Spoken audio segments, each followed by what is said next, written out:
ಪ್ರೀತಿಯ ವಿದ್ಯಾರ್ಥಿಗಳೇ, ಸ್ಟಡಿ@ಬೆಂಗಳೂರು ಜಾಲತಾಣಕ್ಕೆ ತಮಗೆಲ್ಲ ಸ್ವಾಗತ. ಇತ್ತೀಚಿನ CET ಪರೀಕ್ಷೆ 50ಕ್ಕೂ ಹೆಚ್ಚು ಪಠ್ಯಕ್ರಮದ ಹೊರಗಿನ ಪ್ರಶ್ನೆಗಳನ್ನು ಒಳಗೊಂಡಿರುವುದು ವಿದ್ಯಾರ್ಥಿಗಳು ಮತ್ತು ಪೋಷಕರಲ್ಲಿ ಗಮನಾರ್ಹವಾದ ಸಂಕಟವನ್ನು ಉಂಟುಮಾಡಿದೆ. ಘಟನೆಗಳ ಈ ಅನಿರೀಕ್ಷಿತ ತಿರುವು ಭೀತಿ ಮತ್ತು ಊಹಾಪೋಹಗಳ ಅಲೆಯನ್ನು ಹುಟ್ಟುಹಾಕಿದೆ. ಅನೇಕರು ಪರೀಕ್ಷಾ ವ್ಯವಸ್ಥೆಯ ಸಮಗ್ರತೆಯನ್ನು ಪ್ರಶ್ನಿಸಿದ್ದಾರೆ. ಈ ವಿದ್ಯಮಾನದ ಹಿಂದಿನ ನಿಖರವಾದ ಕಾರಣಗಳು ಅಸ್ಪಷ್ಟವಾಗಿದ್ದರೂ 2 ಪ್ರಾಥಮಿಕ ಅಂಶಗಳು ಸಂಭಾವ್ಯ ಅಪರಾಧಿಗಳಾಗಿ ಹೊರಹೊಮ್ಮಿವೆ. ಒಂದು, ಅಧಿಕಾರಿಗಳ ನಿರ್ಲಕ್ಷ್ಯ ಮತ್ತು CET ಪ್ರಶ್ನೆ ಪತ್ರಿಕೆ ವ್ಯವಸ್ಥೆಯಲ್ಲಿನ ದೋಷಗಳು.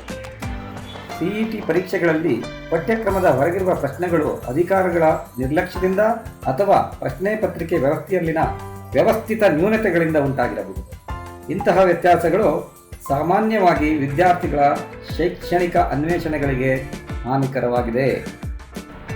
ಇನ್ನು ಮುಂದಾದರೂ CET ಪರೀಕ್ಷೆಗಳ ಸಮಗ್ರತೆಯನ್ನು ಕಾಪಾಡುವ ತಮ್ಮ ಪ್ರಯತ್ನಗಳಲ್ಲಿ ಪಾರದರ್ಶಕತೆ, ಹೊಣೆಗಾರಿಕೆ ಮತ್ತು ನಿರಂತರ ಸುಧಾರಣೆಗಳಿಗೆ ಆದ್ಯತೆ ನೀಡುವುದು ಅಧಿಕಾರಿಗಳ ಮೇಲೆ ಕರ್ತವ್ಯವಾಗಿದೆ. ಆಧಾರವಾಗಿರುವ ಸಮಸ್ಯೆಗಳನ್ನು ಪರಿಹರಿಸುವ ಮೂಲಕ ಮತ್ತು ದೃಢವಾದ ಗುಣಮಟ್ಟದ ಭರವಸೆ ಕ್ರಮಗಳನ್ನು ಜಾರಿಗೊಳಿಸುವ ಮೂಲಕ ಅವರು ವಿದ್ಯಾರ್ಥಿಗಳು ಮತ್ತು ಪೋಷಕರಲ್ಲಿ ವಿಶ್ವಾಸವನ್ನು ತುಂಬಬಹುದಾಗಿದೆ ಮತ್ತು ಎಲ್ಲರಿಗೂ ನ್ಯಾಯಯುತ ಮತ್ತು ಸಮಾನವಾದ ಪರೀಕ್ಷಾ ಅನುಭವವನ್ನು ದಯವಿಟ್ಟು ಖಚಿತಪಡಿಸಿಕೊಳ್ಳಬೇಕಾಗಿದೆ. ಜೈ ಹಿಂದ್, ಜೈ ಕರ್ನಾಟಕ.